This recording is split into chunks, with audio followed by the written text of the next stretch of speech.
and welcome to Trending News, the channel where you will find the best reviews in the world of cinema. If you like the video, please like and subscribe, it will be very helpful. You don't even have to watch Ryûsuke Hamaguchi's Evil Does Not Exist to consider it a conversation starter. The debate begins with that title, a bold, unlikely statement that may feel at odds with most experiences of the world.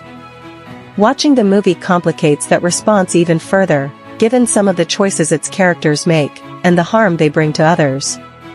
And then there's that abrupt, surprising ending, the kind that will leave viewers arguing over what they actually saw on screen almost as much as they're arguing about what it means. Hamaguchi is no stranger to elliptical, unpackable, or discussable endings. His Best Picture Oscar nominee Drive My Car wraps with a long sequence where the audience is just watching the protagonist perform on stage in a multilingual production of Anton Chekhov's Uncle Vanya, followed by a wordless sequence of another character going about mundane tasks. There's a great deal of meaning there, but it takes thought, time, and attention to the film's 179-minute length to access.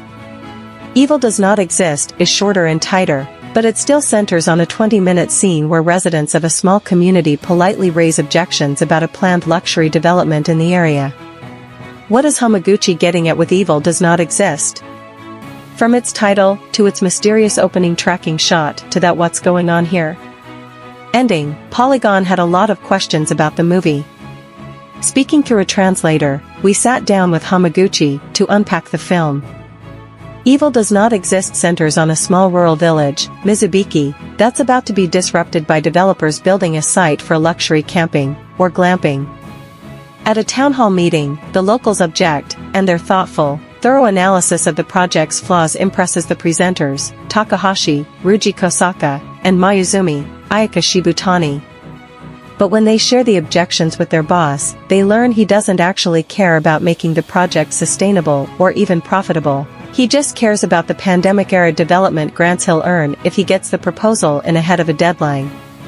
Takahashi and Mayuzumi connect with Takumi, Hitoshi Omika, a widower and odd-job man in Mizubiki, who's raising a young daughter, Hana, Ryo Nishikawa, on his own. Takumi is a quiet man who's closely connected with nature, and Takahashi envies him and wants to move out to Mizubiki and live in nature himself. But then Hana goes missing, and the town rallies to find her. Takahashi and Takumi are together when they find her lying in a field, where she's been attacked by a wounded deer. Takumi suddenly turns on Takahashi and brutally strangles him, then grabs Hana's body and runs. Takahashi gets up and stumbles across the field, then falls again and lies still. Is Takahashi dead? Is Hana dead? Hamaguchi says he wants to leave those things up to interpretation, to invite people to discuss the ending and what it means. In order to be able to make this happen, I think two things are necessary, he told Polygon. The first part is to end in this abrupt manner, almost leaving the audience behind. But that in itself, I don't think is enough to create conversations and create different interpretations.